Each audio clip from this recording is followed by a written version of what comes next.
Hello, playful souls, and welcome to the weekly forecast. Here is Selena and I, and we will be doing it for the week of August 6th through 12th.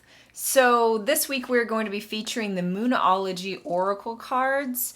As you will see, every single week I do something completely different, and this is the one that felt like it wanted to be called this week. So first we're going to pick the card for the entire week. And then we are going to pick the card for 3 different cards for Sunday, Monday, Tuesday, Wednesday, Thursday, and then Friday, Saturday. All right, so the card for the overall week is It's Time to Take Action, New Moon in Aries. The interesting thing about this is that actually I believe that the moon is in Pisces at the beginning of this week, but there is actually, we are, as far as I know, moving into a place in which the North Node is going to be moving into into Aries for the next year and a half. And the interesting thing about that is that like the new moon, it's like I'm getting that general feeling around everything that this whole week is a week of a time to take action. It's a time in which we move into that Leo space, move into whatever you want to that says, I'm actually ready to act in this particular time and place. Like I'll give you an example in my own life. I was just looking this week. I've written so many starts of so many books, so many middles of so many books, so many different things along those lines.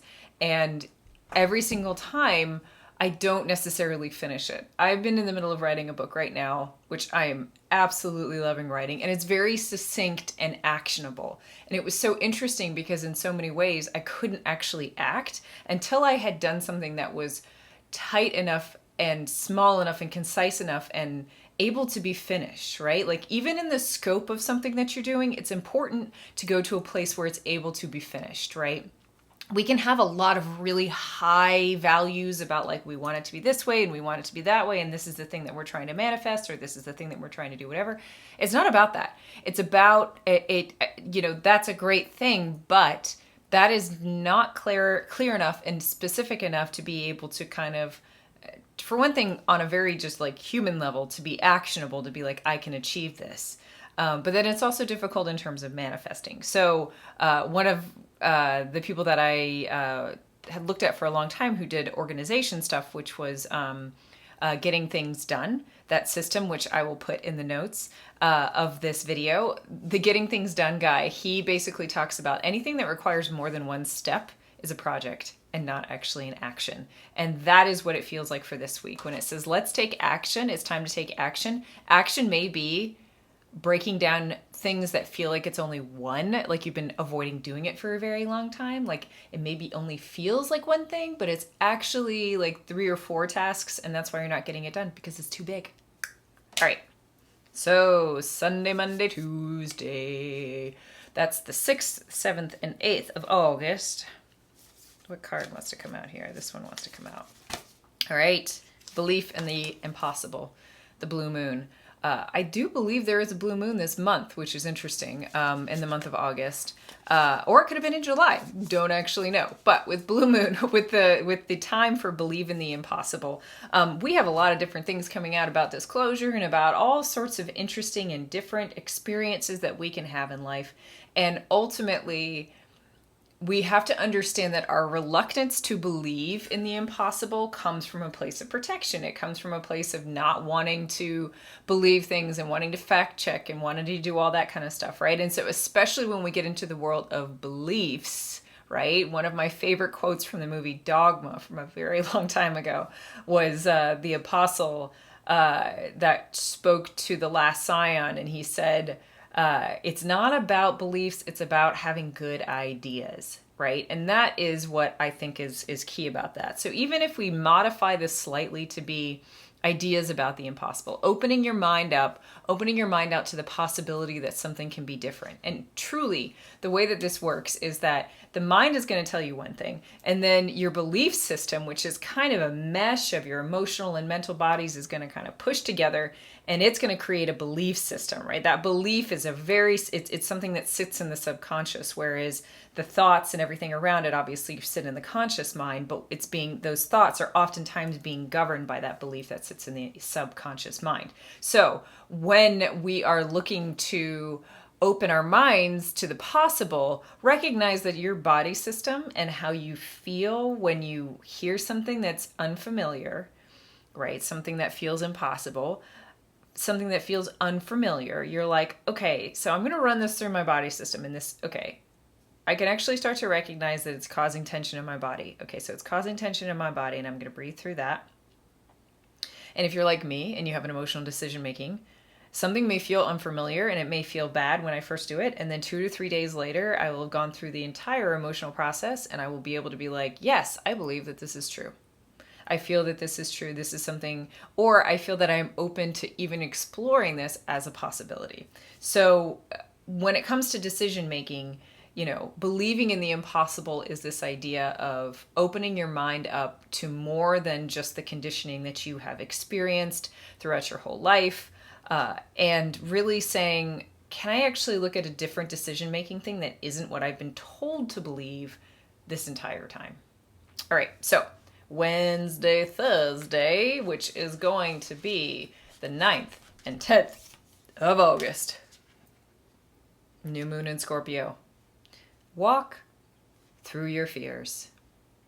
So we can say that this is very appropriate in terms of moving through the experience of going through our belief system, right? So our fears basically become the parts that enforce our belief systems, right? So we have a belief system that we are inherently unsafe if we show our true selves, right? That is what I would call the villain of separation, right? It's a part of us that says, I have to act a certain way, but I actually feel a completely different way. And it may come across to you as like, I feel like I never get to show my true self, or I'm always acting, or I'm always deceptive, or I always feel like I'm in fight or flight when I'm around other people because I'm trying to play this part and I can't do it.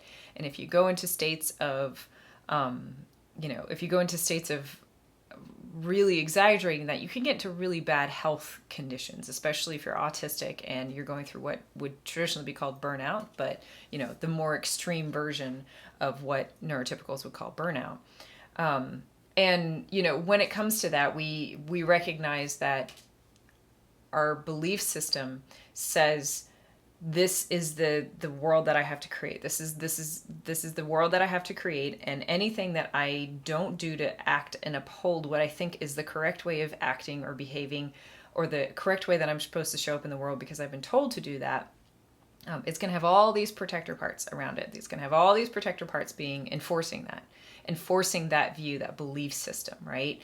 And when we go and start deconstructing that belief system, that's when we start to really move through those fears of all of those parts who are telling us, if you don't do this, like if you don't uphold this way of thinking and uphold this way of behaving, like you're going to be in trouble, like you're going to be at risk, you're going to be endangered, right? And that's when we need to recognize that our fears are 95%, 99%, they're telling me, 99% conditioning. They're conditioning of things that you have been told to be afraid of, or that you have learned in the past that you should be afraid of, or you were, and those are usually times in which you were much younger and had a completely different skill set. And I even say much younger to myself when it's yesterday, right? Like sometimes I'm just like, oh my God, I'm like just a completely different person today, but it's all me. And loving those parts for whoever they were and whatever they were in that moment, to know that they were doing their best, is really the key in this.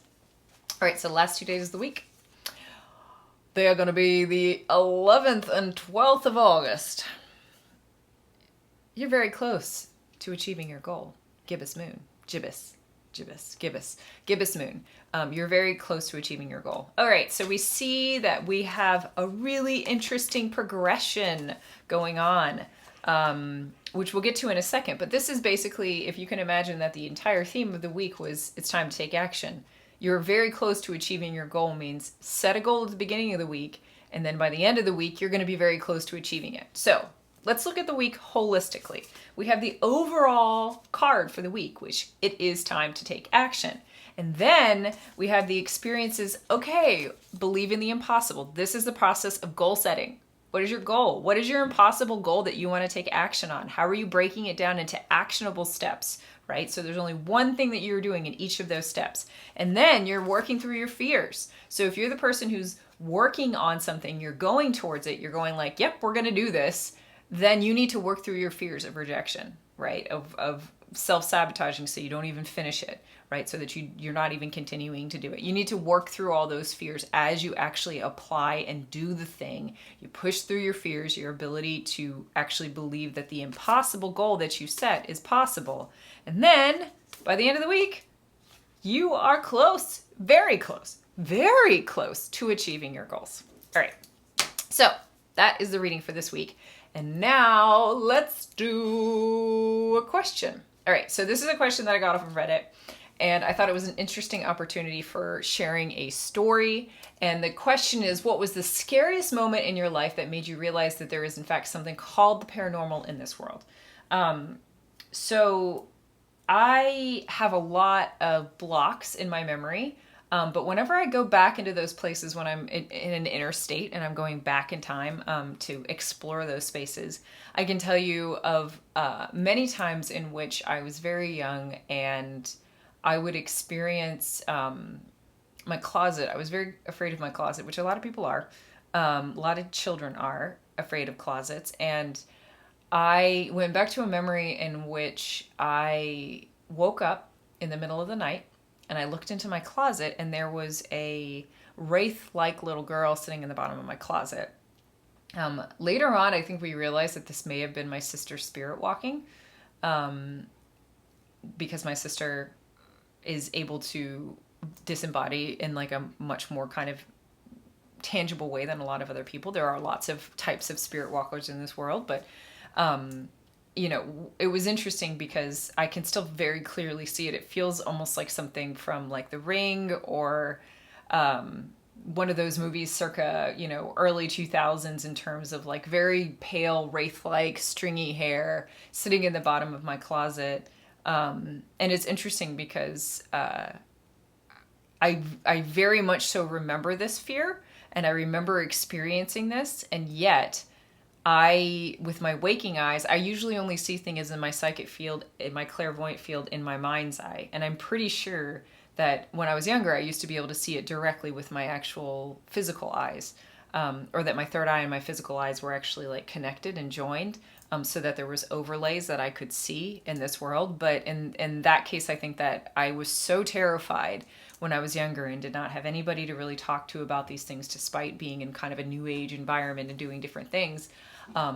That is when I realized that I probably disconnected my third eye with my physical eye. And, I've a couple of times attempted to kind of reconnect them, and I've definitely started to see more things. I notice my children have the ability to do that. And the ability to see things out of the corner of your eye. Most of the time, that field for me has reactivated in the sense that if I look at somebody through that part of my eye, then I can see them shifting in different forms. So I guess I would say that it was as young as that I believe that the paranormal existed. I think that for me, it's always been an understanding that it does exist. I think that I find magical realism my standard in the world. Like, it's kind of how I like to interact. And if you ever ask me, I'm going to be like, I really hate it when there's like, that part of the movie where something crazy happens and then there always has to be like the convincing the friend scene, and the student's like, no, you're crazy, I can't believe that. Or like, it's like everything is dependent on this other person believing that something magical happened to you. Like, I am so bored of that scene. I cannot even tell y'all. Like, just so bored of it.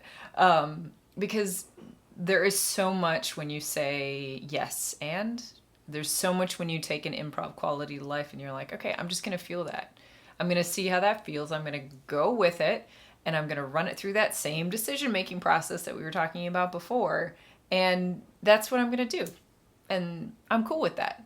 So that is what that's my answer to that question. So the play practice for this week that I'm going to be practicing, especially with this reading in progress, is that I'm going to be really setting down and only concentrating on writing. That is my achievable goal. That's just the thing that I have fear around, and yet I have something that is actionable and I'm able to move forward with it. And I believe the impossible. I believe that it can be good, and I believe that I can move forward with it. So that is what I'm going to do. And I would challenge y'all to write in the comments, do anything like that. What is the goal? What is the impossible goal that you would like to try and figure out how to achieve? How do you start to take action on it? And what are the fears that you have around it? And then check back in at the end of the week. Tell me how it is. You can contact me on any of my socials. I would love to hear your story. I can include it if you want, or it can just be between the two of us. Thanks, y'all.